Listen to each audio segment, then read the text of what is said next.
بسم اللہ الرحمن الرحیم۔ السلام علیکم۔ غزوہ بدر میں اللہ تعالیٰ نے مسلمانوں کو فتح نصیب فرمائی۔ کافروں کے 70 آدمی مارے گئے اور 70 ہی جنگی قیدی بنا لیے گئے، جبکہ مسلمانوں کے صرف 14 مسلمان شہید ہوئے، جن میں سے 6 کا تعلق مہاجرین سے تھا اور 8 انصار سے تھے۔ اس جنگ میں ابو جہل بھی مارا گیا۔ اس جنگ میں کفار کی تعداد مسلمانوں سے کہیں زیادہ تھی اور جنگی ساز و سامان بھی ان کے پاس بہت زیادہ تھا۔ اس کے باوجود انہیں بہت بری شکست ہوئی۔ اس سے کفار کا غرور خاک میں مل گیا۔ جب رسول اللہ صلی اللہ علیہ وآلہ وسلم مدینہ پہنچ چکے تو قیدیوں کے بارے میں آپ صلی اللہ علیہ وآلہ وسلم نے مشاورت کے بعد فیصلہ کیا۔ چنانچہ فدیے کی ادائیگی کی صورت میں نبی کریم صلی اللہ علیہ وآلہ وسلم نے ان قیدیوں کی رہائی کا حکم فرمایا۔ ان میں جو افراد پڑھے لکھے تھے ان کا فدیہ یہ قرار پایا کہ وہ مسلمانوں کے 10 بچوں کو پڑھنا لکھنا سکھائیں۔ غزوہ بدر کے بعد غزوات کے سلسلے میں تیزی آ گئی۔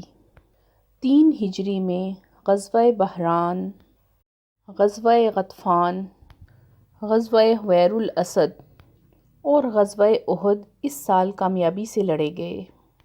البتہ غزوہ احد وہ واحد غزوہ ہے جس میں مسلمانوں کو بہت تکلیف دہ حالات سے گزرنا پڑا۔ اپنی ایک غلطی کی وجہ سے وقتی طور پر شکست کا منہ دیکھنا پڑا۔ غزوہ بدر میں قریش کے بڑے بڑے سردار مارے گئے۔ اب قریش کے سردار ابو سفیان تھے۔ ان کی یہ ذمہ داری تھی کہ وہ بدر کے مقتولین کا انتقام لیں۔ ادھر مسلمان بھی یہ بات اچھی طرح جانتے تھے کہ قریش مکہ اپنے 70 سرداروں کا انتقام ضرور لیں گے۔ چنانچہ مسلمان کفار مکہ کی سرگرمیوں سے باخبر رہنے کی پوری کوشش کر رہے تھے۔ شوال 3 ہجری میں رسول اللہ صلی اللہ علیہ وآلہ وسلم کو اطلاع ملی کہ قریش کا لشکر مدینہ منورہ کی طرف بڑھ رہا ہے اور اس کی تعداد 3000 ہے۔ اس پر آپ صلی اللہ علیہ وآلہ وسلم نے صحابہ کرام رضی اللہ عنہم سے مشورہ کیا۔ اکثر مہاجرین اور تجربہ کار صحابہ نے مشورہ دیا کہ خواتین کو ایک محلے میں جمع کر دیا جائے اور شہر کے اندر رہ کر مقابلہ کیا جائے۔ عبداللہ بن ابی منافق نے بھی یہی رائے دی، لیکن نوجوان صحابہ کے ایک گروہ نے اس بات پر اصرار کیا کہ شہر سے نکل کر دشمن کا مقابلہ کیا جائے۔ دراصل یہ نوجوان صحابہ کرام کم عمر ہونے کی وجہ سے غزوہ بدر میں شرکت نہ کر سکے تھے، اس لیے ان پر جوش طاری تھا۔ رسول اللہ صلی اللہ علیہ وآلہ وسلم گھر تشریف لائے اور زرہ پہن کر باہر تشریف لے آئے۔ چنانچہ آپ صلی اللہ علیہ وآلہ وسلم 1000 کے لشکر کے ساتھ مدینہ منورہ سے نکلے۔ اس کے بعد نبی کریم صلی اللہ علیہ وآلہ وسلم نے لشکر کو 3 حصوں میں تقسیم کیا۔ مہاجرین کا دستہ، اس کا پرچم رسول اللہ صلی اللہ علیہ وآلہ وسلم نے سیدنا مصعب بن عمیر رضی اللہ تعالیٰ عنہ کو عطا کیا۔ قبیلہ اوس کا دستہ، اس کا پرچم حسید بن عزیر رضی اللہ تعالیٰ عنہ کو عطا فرمایا۔ تیسرا قبیلہ خزرج کا دستہ، اس کا پرچم حباب بن منظر رضی اللہ تعالیٰ عنہ کو عطا فرمایا۔ پورا لشکر 1000 مردان جنگی پر مشتمل تھا، جن میں 100 زرہ پوش اور 50 شاہ سوار تھے۔ لشکر کی کوچ کا اعلان کیا گیا اور مدینہ سے شمال کی جانب رخ کیا گیا۔ رات احد اور مدینے کے درمیان بسر کی۔ طلوع فجر سے کچھ پہلے آپ صلی اللہ علیہ وآلہ وسلم لشکر کے ہمراہ پھر چل پڑے اور راستے میں فجر کی نماز ادا کی۔ اس مقام پر عبداللہ بن ابی منافق اپنے 300 ساتھیوں کے ساتھ مسلمانوں سے الگ ہو گیا۔ اس نے یہ کہتے ہوئے مدینہ کا رخ کیا کہ آپ نے ہماری رائے کو کوئی اہمیت نہ دی، اس لیے ہم واپس جاتے ہیں۔ اس بغاوت کے بعد نبی کریم صلی اللہ علیہ وآلہ وسلم نے باقی ماندہ لشکر کو لے کر، جس کی تعداد 700 افراد پر مشتمل تھی، دشمن کی طرف قدم بڑھایا۔ نبی کریم صلی اللہ علیہ وآلہ وسلم نے آگے بڑھ کر وادی کے آخری سرے پر واقع احد پہاڑ کی گھاٹی میں نزول فرمایا اور وہیں اپنے لشکر کا کیمپ لگوایا۔ یہاں پہنچ کر نبی کریم صلی اللہ علیہ وآلہ وسلم نے لشکر کی ترتیب اور تنظیم فرمائی اور جنگی نقطہ نظر سے اسے کئی صفوں میں تقسیم فرمایا۔ تیر اندازوں کی کمان سیدنا عبداللہ بن جبیر بن نعمان رضی اللہ تعالیٰ عنہ کے سپرد کی اور انہیں وادی کنات کے جنوبی کنارے پر واقع ایک چھوٹی سی پہاڑی پر، جو اسلامی لشکر سے کوئی 150 میٹر دور جنوب مشرق میں واقع ہے اور اب جبل رومات کے نام سے مشہور ہے، تعینات فرمایا اور انہیں ہدایات دیتے ہوئے فرمایا، اگر تم لوگ دیکھو کہ ہمیں پرندے اچک رہے ہیں تو بھی اپنی جگہ نہ چھوڑنا یہاں تک کہ میں بلا بھیجوں، اور اگر تم یہ دیکھو کہ ہم نے دوسری قوم کو شکست دی ہے تو بھی اپنی جگہ نہ چھوڑنا یہاں تک کہ میں بلا بھیجوں۔ باقی لشکر کی ترتیب کچھ یوں تھی: دائیں جانب والے لشکر پر سیدنا منذر بن عمرو رضی اللہ تعالیٰ عنہ مقرر تھے اور بائیں جانب والے لشکر پر زبیر بن عوام رضی اللہ تعالیٰ عنہ اور ان کا معاون سیدنا مقداد بن اسود رضی اللہ تعالیٰ عنہ کو بنایا گیا۔ سیدنا زبیر کو یہ مہم بھی سونپی گئی کہ وہ خالد بن ولید کے شاہ سواروں کی راہ روکے رکھیں۔ اس ترتیب کے علاوہ صف کے اگلے حصے میں ایسے بہادر اور ممتاز صحابہ کرام رکھے گئے جن کی جانبازی اور دلیری کی بہت شہرت تھی اور جنہیں ہزاروں کے برابر مانا جاتا تھا۔ یہ منصوبہ بڑی باریکی اور حکمت پر مبنی تھا، جس سے نبی کریم صلی اللہ علیہ وآلہ وسلم کی فوجی قیادت کی عبقریت کا پتہ چلتا ہے اور ثابت ہوتا ہے کہ کوئی بھی کمانڈر کتنا ہی بالیاقت کیوں نہ ہو، وہ آپ صلی اللہ علیہ وآلہ وسلم سے زیادہ باریک بین اور باحکمت منصوبہ تیار نہیں کر سکتا۔ یہ تھی نبی کریم صلی اللہ علیہ وآلہ وسلم کی لشکر کی ترتیب و تنظیم، جو 7 شوال 3 ہجری کی صبح عمل میں آئی۔ ادھر مشرکین نے بھی صف بندی کے اصول پر ہی اپنے لشکر کو منظم کیا تھا۔ ان کا سپہ سالار ابو سفیان تھا، دائیں جانب خالد بن ولید سپہ سالار لشکر تھے اور بائیں جانب کا سپہ سالار اکرمہ بن ابو جہل تھا۔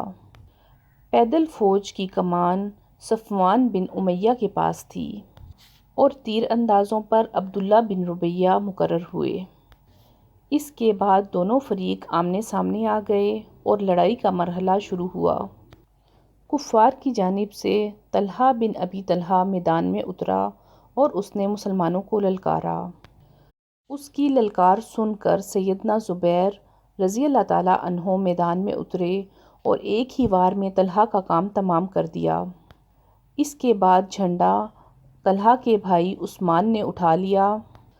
اب سیدنا حمزہ رضی اللہ تعالیٰ عنہ آگے بڑھے اور عثمان کے کندھے پر اس زور سے تلوار ماری کہ کمر تک اتر گئی اور وہ بھی جہنم رسید ہو گیا۔ اس طرح قریش کے 12 علمبردار یکے بعد دیگرے جہنم رسید ہوئے۔ پھر عام لڑائی شروع ہوئی۔ گھمسان کی جنگ چھڑ گئی۔ اس میں مسلمانوں کا پلڑا بھاری رہا۔ مشرکین شکست کھا کر بھاگ نکلے۔ انہیں جوش دلانے والی عورتیں بھی بھاگ کھڑی ہوئیں۔ مسلمانوں نے مشرکین کو گھیر لیا اور انہیں مارنے لگے، ساتھ ہی ساتھ مال غنیمت بھی اٹھانے لگے۔ ایسے میں درے میں موجود 50 تیر اندازوں سے وہ غلطی ہو گئی جس نے لڑائی کا پانسا پلٹ دیا۔ ان 50 تیر اندازوں کو نبی کریم صلی اللہ علیہ وآلہ وسلم نے ہدایت فرمائی تھی کہ اس درے کو کسی قیمت پر بھی نہ چھوڑنا، لیکن جب مسلمانوں کو کامیابی ہوئی اور کافر بھاگنے لگے اور مسلمان انہیں مارنے کے ساتھ ساتھ مال غنیمت بھی جمع کرنے لگے تو انہوں نے بھی درہ چھوڑ دیا اور مال غنیمت جمع کرنے میں مصروف ہو گئے۔ سیدنا عبداللہ بن جبیر رضی اللہ تعالیٰ عنہ نے انہیں روکنے کی کوشش کی، لیکن یہ افراد مال غنیمت کی طرف متوجہ ہو گئے۔ قریشی فوج میں خالد بن ولید موجود تھے۔ انہیں اللہ تعالیٰ نے غضب کی جنگی مہارت عطا فرمائی تھی۔ انہوں نے اپنی مہارت سے بھانپ لیا کہ موقع بہت اچھا ہے، مسلمانوں پر اس درے کی طرف سے حملہ کر دینا چاہیے۔ چنانچہ انہوں نے اپنے دستے کو ساتھ لیا اور چکر کاٹ کر اس درے تک پہنچ گئے۔ وہاں عبداللہ بن جبیر رضی اللہ تعالیٰ عنہ اور ان کے چند ساتھیوں کو شہید کر کے یہ لوگ یہاں سے مسلمانوں پر ٹوٹ پڑے۔ اس طرح مسلمان دونوں طرف سے گھیرے میں آ گئے۔ زبردست جنگ ہوئی، 70 صحابہ کرام شہید ہو گئے۔ سیدنا مصعب بن عمیر رضی اللہ تعالیٰ عنہ کی شکل رسول اللہ صلی اللہ علیہ وآلہ وسلم سے بہت مشابہت رکھتی تھی۔ وہ شہید ہو گئے تو مسلمانوں نے سمجھا کہ نبی کریم صلی اللہ علیہ وآلہ وسلم شہید ہو گئے ہیں۔ اس خبر سے اسلامی فوج بددل ہو گئی۔ وہ مایوس ہو گئے اور بڑے بڑے بہادروں کی طاقت جواب دے گئی۔ کچھ دیر بعد کعب بن مالک رضی اللہ تعالیٰ عنہ نے رسول اللہ صلی اللہ علیہ وآلہ وسلم کو دیکھ لیا تو بلند آواز سے پکارنے لگے، مسلمانوں، نبی کریم صلی اللہ علیہ وآلہ وسلم زندہ ہیں۔ لڑائی کے دوران ایک پتھر نبی کریم صلی اللہ علیہ وآلہ وسلم کی پیشانی پر لگا۔ اس سے زرہ کی 2 کڑیاں آپ صلی اللہ علیہ وآلہ وسلم کی پیشانی میں دھنس گئیں۔ ایک اور پتھر آ کر لگا، اس سے آپ صلی اللہ علیہ وآلہ وسلم کے 2 دندان مبارک شہید ہو گئے۔ مسلمانوں کے پھر سے پلٹ آنے پر کافروں کو بھاگنا پڑا۔ 70 مسلمانوں کی لاشیں زمین پر خون میں لت پت پڑی تھیں۔ انہیں دیکھ کر آپ صلی اللہ علیہ وآلہ وسلم آبدیدہ ہو گئے۔ پھر اللہ سے دعا فرمائی، اے اللہ میری قوم کو ہدایت عطا فرما، یہ لوگ مجھے نہیں جانتے۔ اس کے بعد آپ صلی اللہ علیہ وآلہ وسلم مسلمانوں کی خبرگیری کے لیے میدان میں تشریف لائے۔ بعض لوگ اس وقت شہداء کو مدینے کی طرف لے چلے تھے۔ آپ صلی اللہ علیہ وآلہ وسلم نے حکم دیا کہ ان شہداء کو واپس لایا جائے اور انہیں غسل اور کفن کے بجائے انہی کپڑوں میں دفن کیا جائے۔ آپ نے 2 اور 3 شہیدوں کو ایک ہی قبر میں دفن کیا۔ آپ صلی اللہ علیہ وآلہ وسلم نے فرمایا، میں ان لوگوں کے بارے میں قیامت کے دن گواہی دوں گا۔ شہداء کی تدفین کے بعد نبی کریم صلی اللہ علیہ وآلہ وسلم صحابہ کے ہمراہ مدینے کی طرف چلے۔ راستے میں کچھ عورتیں ملیں جن کے عزیز شہید ہو گئے تھے۔ نبی کریم صلی اللہ علیہ وآلہ وسلم نے انہیں تسلی دی اور ان کے لیے دعا فرمائی۔ مدینے پہنچ کر مسلمانوں نے ہنگامی حالات میں رات گزاری۔ ان کے جسموں پر زخم ہی زخم تھے۔ اس کے باوجود وہ مدینے کا پہرا دیتے رہے اور دشمن کی طرف سے کسی بھی عمل کے لیے تیار رہے۔ ان کے حوصلے بلند تھے اور یہ لوگ اللہ پر بھروسہ کرنے والے تھے۔